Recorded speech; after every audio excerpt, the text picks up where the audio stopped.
আপনি জানেন যে কালকে কিন্তু ইনিশিয়ালি আমরা কোর্টে সিকিউরিটি বাড়িয়েছিলাম। আর আপনি জানেন তো কিছু চিন্ময় কৃষ্ণ দাস কে অ্যারেস্ট করার পরে কিছু প্রোটেস্ট হয়েছে। তো ফলে সিকিউরিটি কোর্টের বাইরেও ছিল। তো এটা যেই ঘটনাটা ঘটেছে খুবই অপ্রত্যাশিত। এটা আমরা মানে এটাকে আমরা আমরা ভাবি নাই যে এই ধরনের একটা ভায়োলেন্স ভায়োলেন্ট একটা ঘটনা ঘটবে। তো আমরা এটা আপনি দেখেছেন যে মানে মনে হচ্ছিল যে তাকেই টার্গেট করা হয়েছে এই হুম। বিষয়টা। তো আমরা এর পরবর্তীতে তো আমরা সিচুয়েশন খুব দ্রুতই আন্ডার কন্ট্রোলে আনতে পেরেছি। কিছু লোককে অ্যারেস্ট করা হয়েছে। আপনারা জেনেছেন যে আজকে আমরা একটা লিস্টও দিয়েছি, মোট 33 জনকে অ্যারেস্ট করা হয়েছে। 6 জন যারা ওই মার্ডারের সাথে মার্ডারের সাসপেক্ট হিসেবে আমরা দেখছি তাদেরকে অ্যারেস্ট করা হয়েছে ভিডিও ফুটেজ দেখে। এবং 21 জনকে অ্যারেস্ট করা হয়েছে ওই জায়গায় তারা ভ্যান্ডালিজম করছিল, সেই জন্য তাদেরকে অ্যারেস্ট করা হয়েছে, তারা পুলিশকে অ্যাটাক করেছিল।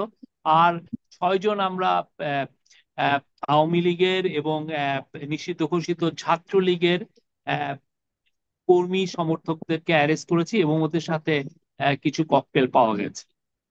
জি, আমরা সবাই বলছি ইসকন নেতা তিনি, আবার অনেক ইসকনের অনেকে বলছে যে তিনি ইসকনের নেতা নয়, তিনি আসলে ইসকন থেকে বহিষ্কৃত নেতা। আপনি বলছেন যে এটি অপ্রত্যাশিত ঘটনা ঘটেছে, কিন্তু অনেকেই মনে করে প্রত্যাশিত এমন ঘটনা তো ঘটবার কথা ছিল, সেটি ঘটেছে। বরং সরকার অপ্রত্যাশিত ভাবে ব্যবস্থা নিতে পারেনি, যেটি মনে করেছিল জনগণ, মানুষ মনে করেছে সরকার কঠোর ব্যবস্থা নিতে পারতো, সেখানে সেই জায়গায় নিতে পারে। কারণ আমরা যতটুকু শুনেছি, যখন হত্যাকাণ্ড ঘটে সেখানেও আইন শৃঙ্খলা বাহিনীর লোকজন সে ছিল এবং তারা নির্বিকার তাকিয়ে তাকিয়ে দেখেছিল, কোনো ব্যবস্থা গ্রহণ করেনি। সেখানেও কি পুলিশের একটা বড় ব্যর্থতা দেখেন কিনা, যেখানে আপনাদেরকে মিন করে আপনারা ব্যর্থ হয়েছেন? পাশাপাশি আপনি বলছেন অপ্রত্যাশিত, কিন্তু অনেকেই মনে করে, এবং সাবেক প্রধানমন্ত্রী শেখ হাসিনার ছেলে জনাব সচিব জয় কিন্তু বারবার বলেছে বাংলাদেশে, সে from the day one after you got the power, তখন থেকে বলা হয়েছে যে এই সরকারের অধীনে সংখ্যালঘুরা নিরাপদ নয়, যে কোনো ধরনের বড় ঘটনা ঘটতে পারে। তিনিও তো বহুবার বলে গেছেন, সুতরাং এগুলি কি আপনার ধর্তব্য নেননি? এইটা তো মানে শেখ হাসিনার ছেলে সজীব ওয়াজেদ জয়কে সবাই চিনে হচ্ছেন উনি মিস ইনফরমেশন ছড়ান। আপনার টুইটারে ওনার অনেক অনেক মিস ইনফরমেশন দেখবেন, ফেসবুকে দেখবেন। উনি কি বললেন, একটা পতিত স্বৈরাচার যারা দেশকে চেটে পুটে খেয়ে ফোকলা করে ফেলেছে, তার কথার তো আর কোনো দাম নাই। আমরা জনগণের কাছে আমরা শুনতে চাই আমরা কি করছি। তা আমাদেরকে আপনি জনগণের আমরা কিরকম পারফরমেন্স করছে আপনার এটা ভিও এর আপনি দেখেছেন যে ভয়েস অফ আমেরিকাতে তো এটার একটা আহ, ভালো একটা ইন্ডিকেশন ছিল। আমরা যে 6টা মেজর রিফর্ম কমিশন করেছি তাদের প্রত্যেকটার সাপোর্ট ছিল মোর দেন 92%, 92 থেকে 96%। আর আপনারা যে আইন শৃঙ্খলার কথা বলেন, আপনি দেখেন আমরা 2 সপ্তাহ আগে আমরা অক্টোবর এবং সেপ্টেম্বরের কিন্তু আমরা ক্রাইমের ফিগারটা দিয়েছি। ক্রাইমের ফিগারে স্পষ্ট দেখা যাচ্ছে যে বাংলাদেশের ক্রাইম সিচুয়েশন স্ট্যাবিলাইজ হয়ে যাচ্ছে। কিন্তু যেটা হচ্ছে যে বাংলাদেশের টার্গেট করে একটা অপতথ্য জোয়ার খুব ক্যালকুলেটেড ওয়েতে অনেকে এটা চালু করছেন, এবং পুরো জিনিসটা আমরা দেখছি যে আমাদেরকে একটা ডিস্টাবিলাইজ করা।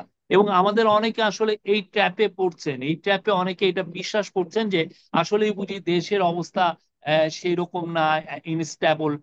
আমরা বলছি আপনারা আসেন, এসে দেখে যান দেশের কি অবস্থা। আমরা সবাইকে ইনভাইট করছি, লোকাল বিদেশি সাংবাদিক, আমাদের ডায়াসপোরা সাংবাদিক, আমরা সবাইকে ইনভাইট করছি, আসেন দেখে যান বাংলাদেশ কেমন আছে। আমরা মনে করি Bangladesh situation very much stable, এবং বাংলাদেশের ক্রাইম সিচুয়েশন স্টেবল।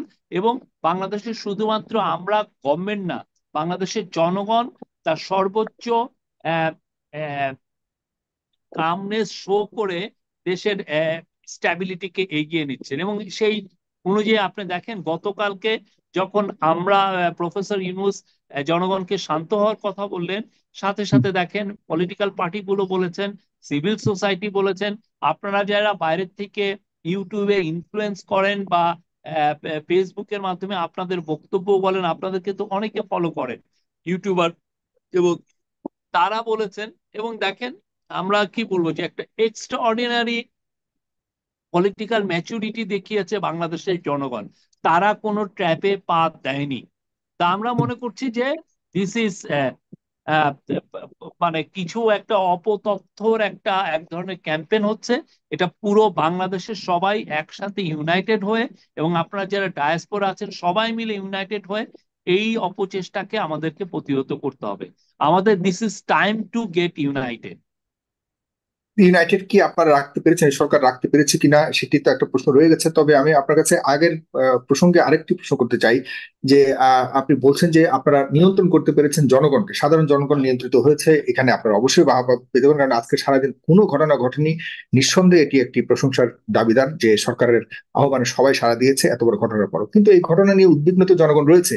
এই ধরনের ঘটনা আরো ঘটার কোনো সম্ভাবনা রয়েছে কিনা, এবং আসলে হিন্দু সম্প্রদায়ের অবস্থান কি, তাদের সাথে আপনার কতটুকু তাদের কাছে যেতে পেরেছেন, তাদের দাবি দেওয়া নিয়ে তারা রাস্তাঘাটে মিছিল মিটিং করছে সেগুলি সম্পর্কে আপনার কতটা অবগত, এবং সেগুলি সমাধানের কতটা অগ্রগামী রয়েছেন। পাশাপাশি যেটি মূল ইম্পর্টেন্ট প্রশ্ন সেটি হলো যে ইসকন নিষিদ্ধের ব্যাপারে বিভিন্ন ছাত্র সংগঠন থেকে শুরু করে বিভিন্ন কলেজ ইউনিভার্সিটি থেকেও মিছিল করা হচ্ছে এবং তারা দাবি তুলছে ইসকনকে নিষিদ্ধ করার ব্যাপারে। এই ব্যাপারে সরকারের মতামত কি, আপনি ব্যক্তিগতভাবে কি মনে করেন? এবং জনাব চিন্ময় কুমার দাসকে দায়ী করা হচ্ছে সেই হত্যাকাণ্ডের জন্য, এবং তার ফাঁসিও চাচ্ছে জনগণ। এইসব ব্যাপারে সরকারের কোন ধরনের দৃষ্টিভঙ্গি, কি ধরনের দৃষ্টিভঙ্গি আছে জনাব শরীফুল্লাহ? না, বাংলাদেশের জনগণ তো আমাদের কলের দে রেসপন্ডেড ইট। আর ইসকনের বিষয়ে সত্যিকার অর্থে কি আপনি যদি পলিটিক্যাল পার্টিগুলো কি সেরকম কিছু চাচ্ছে নাকি? আজকে তো বিএনপিও এসেছিল, বিএনপিও তো এই বিষয়ে তাদের মানে তারা এই বিষয়টা ইসকনের ব্যান তো চাচ্ছে না। তা এই বিষয়ে আসলে সত্যিকার অর্থে কি রিলিজিয়াস প্রতিষ্ঠানগুলোকে আপনি মানে এটা তো একটা বিএনপির সাথে কি ফ্রিডম এই অফ বিষয়ে কথা হয়েছে, অ্যাসোসিয়েশনের, আজকে ব্যান করার বিষয়ে ফ্রিডম কথা অফ হয়েছে? অ্যাসোসিয়েশন, ফ্রিডম অফ রিলিজিয়নের বিষয় এসে পড়ে। তো এই বিষয়ে আমরা আমার মনে হয় যে এই বিষয়টা এটা পলিটিক্যাল পার্টিগুলোর সাথে আপনি, আমার মনে হয় যে কোনো পলিটিক্যাল পার্টি এই বিষয়ে এই ধরনের কোনো ইয়েতে কোনো ডিসিশন জানাচ্ছে না। তারা ইন পার্টিকুলারলি বিএনপির সাথে আপনাদের আজকে মিটিং হয়েছে, প্রধানমন্ত্রীর সাথে মিটিং, সেখানে কি এই বিষয় নিয়ে আলাপ হয়েছে? না, ওরা ওদের কথা বলছিল এগুলো কেন বাংলাদেশের ন্যাশনাল ইউনিটি নিয়ে মূলত কথা হয়েছে। তারা প্রধান অ্যাডভাইজারকে বলেছেন যে আপনি ন্যাশনাল ইউনিটি ডাক দিবেন।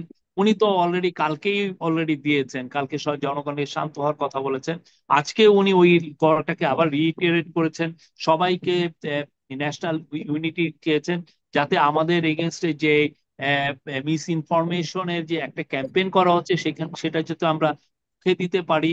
বোধ বাংলাদেশের মানুষ, বাইরে আমাদের ডায়াসপোরা ভাই বোন, বাংলাদেশের সমস্ত গোষ্ঠী, সমস্ত ধর্মের লোকজন সবাই মিলে যেন এই যে একটা অপচেষ্টা, একটা হচ্ছে যে পতিত স্বৈরাচার, তারা মিলিয়নস অফ মিলিয়নস ডলার ব্যয় করছে।